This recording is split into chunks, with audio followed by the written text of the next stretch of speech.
నల్గొండ జిల్లా నాగార్జున సాగర్లో బుద్ధవనాన్ని మంత్రి కేటీఆర్ ప్రారంభించారు. దేశంలో పేరొందిన బౌద్ధ క్షేత్రంగా బుద్ధవనం ప్రాజెక్టు విరాజిల్లుట ఖాయమని కేటీఆర్ ఆశాభావం వ్యక్తం చేశారు. టిబెట్, వియత్నాం సహా ఇతర దేశాల నుంచి వచ్చే సహకారం, అదేవిధంగా తెలంగాణ ప్రభుత్వం తరపున తీసుకోవాల్సిన చర్యలను సైతం తెలిపారు. బుద్ధవనం ప్రాజెక్టు ప్రారంభించి వదిలేశాం అన్నట్లుగా కాకుండా ప్రపంచ స్థాయిలో పేరు వచ్చేలాగా మెయింటెనెన్స్ చేయాలని అధికారులను ఆదేశించారు. ఇందుకు ప్రభుత్వం తరపున పూర్తి సహాయ సహకారాలు అందిస్తామని మంత్రి కేటీఆర్ తెలిపారు. ఆవిష్కరించుకున్నది, ప్రారంభించుకున్నది ఏదో సామాన్యమైన ఒక నిర్మాణం కాదు. బుద్ధుడు, గౌతమ బుద్ధుడు, సిద్ధార్థుడు మన దేశంలో పుట్టడమే మనందరికీ ఎంతో గర్వకారణం. ఎందుకంటే ప్రపంచ దేశాలు తిరిగినాం, చైనాకో, జపాన్కో, సౌత్ కొరియాకో, తైవాన్కో లేదా థాయిలాండ్కో లాంటి దేశాలకు పోయినప్పుడు గౌతమ బుద్ధుడిని వారు కొలిచే విధానం, వారు ఆరాధించే విధానం, వారు ఒక ఆరాధ్య దైవంగా చూసుకునే విధానం ఏదైతే ఉంటుందో ఒక అపరూపమైన పద్ధతిలో వస్తారు. మీరు బుద్ధుడి దేశం నుంచి వచ్చినరా, మీరు సిద్ధార్థుడి దేశం నుంచి వచ్చినరా అని చెప్పి వాళ్ళు చెప్తున్నప్పుడు చాలా గర్వంగా అనిపిస్తుంది. మేము కూడా గతంలో ఒకసారి ముఖ్యమంత్రి గారు 15-20 ఏళ్ల కిందట మొత్తం అంత కుటుంబం అంతా కలిసి బోధగయ కూడా పోయినప్పుడు అక్కడ ఉండే బుద్ధిస్ట్ వాళ్ళు చెప్తా ఉన్నాం, బుద్ధం శరణం గచ్చామి, సంఘం శరణం గచ్చామి, ధర్మం శరణం గచ్చామి అనేదైతే వారు ప్రవచించినారో దానికి అనుగుణంగా ఈ దేశం నడిచింటే, ఆ మార్గంలో నడిచింటే ఈ రోజున కొన్ని దురవస్థలు, దుర్లక్షణాలు, అవలక్షణాలు సమాజంలో ఉన్న కొన్ని అవలక్షణాలు ఉండేది కాదేమో అనిపిస్తుంది.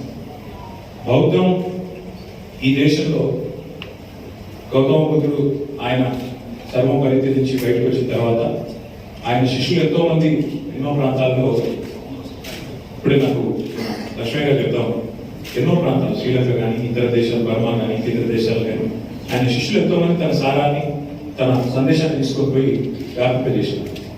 అందులో ప్రధానంగా మన రాష్ట్రం తీసుకుంటే, ఉమ్మడి తెలుగు రాష్ట్రం, 2 తెలుగు రాష్ట్రాలు తీసుకున్నా, మన రాష్ట్రం తీసుకున్నా, మనం ప్రస్తుతం ఉన్న నాగార్జున సాగర్ ప్రాంతం, ఈ ప్రాంతానికి పేరు పడదే నాగార్జునుడి పేరు మీద మనందరికీ తెలుసు. ఆయన గౌతమ బుద్ధుడి శిష్యుడు, 2వ బుద్ధాలు కూడా అంటారు. ఆయన అంత మహానుభావుడు. ఆయన ఈ ప్రాంతంలో గడిపిన కాలం, దానివల్ల కొండకి నాగార్జున కొండ అని పేరు రావడం, ప్రాంతానికి నాగార్జున సాగర్ అని పేరు రావడం, ఇవన్నీ కూడా అక్కడి నుంచి వచ్చినాయి, మనందరికీ కూడా తెలిసింది. అది మాత్రమే కాదు, ఈ ప్రాంతంలో మన రాష్ట్రంలో ఫల్గిరి ఉన్నది,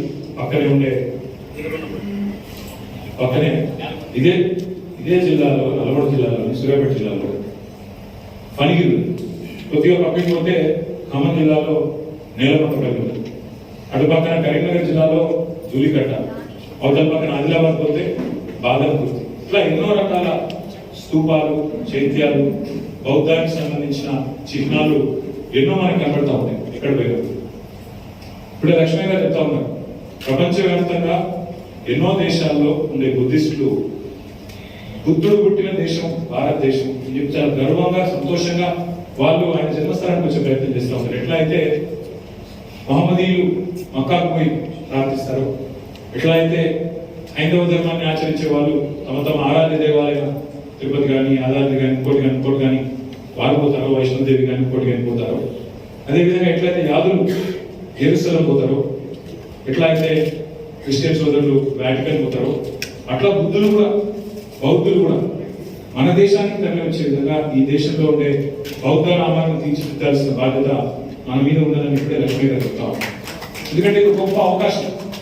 టూరిజం అనేది ఏదో పర్యాటకం అంటే వారి కూర్చొని ఉద్దేశిస్తాం. వాళ్ళందరూ కూడా వచ్చిన స్వామి, థ్యాంక్ యూ స్వామి, మమ్మల్ని అందరినీ ఆశీర్వదించడానికి, మనందరినీ దీవించడానికి వారు వచ్చినారు. లక్ష్మీ గారు చాలా విషయాలు చెప్పారు. ఇక్కడ ఎంత అద్భుతంగా గతంలో ముఖ్యమంత్రి గారు వచ్చినప్పుడు వారి విషయానికి అనుగుణంగా ఒక అంతర్జాతీయ ప్రమాణాలతో హైదరాబాద్ 2-2.5 గంటల దూరంలోనే ఇంత చక్కటి నిర్మాణాన్ని పూర్తి చేసిన లక్ష్మీ గారికి, శివనారాయణ రెడ్డి గారికి, బృందం మొత్తానికి, టూరిజం మినిస్టర్ గారికి, వారి బృందానికి పేరున సంస్కృతిగా అభినందనలు తెలియజేస్తూ, స్కోప్ ఇంకా చాలా ఉంది. 274 ఎకరాల్లో